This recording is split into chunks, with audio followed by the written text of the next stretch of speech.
தமிழகத்தில் யார் யாரோ முதல்வராக உள்ளதால் அந்த பதவியில் அமர வேண்டுமா என்னும் உணர்வு ஏற்படுவதாக திமுக செயல் தலைவர் மு.க.ஸ்டாலின் விமர்சனம் செய்துள்ளார்.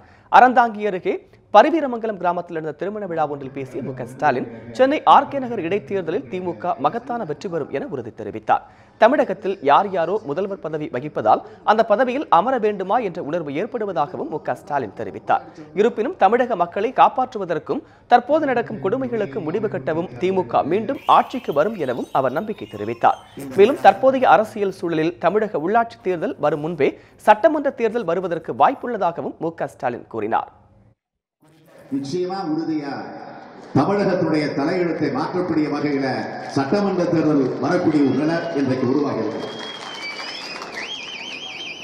அந்த தேர்தல் மூலமாக முறையாக மக்களுடைய ஆதரவை பெற்று ஒரு மிகப்பெரிய வெற்றியை பெற்று நிச்சயமா உறுதியா திராவிட முன்னேற்ற கழகத்துடைய தலைமையில ஒரு உன்னதமான ஆட்சி தமிழகத்தில் உருவாக போகிறது என்பதை நான் இங்கே அழுத்த நிறுத்தமாக குறிப்பிட்டு காட்ட கடமைப்பட்டிருக்கிறேன்.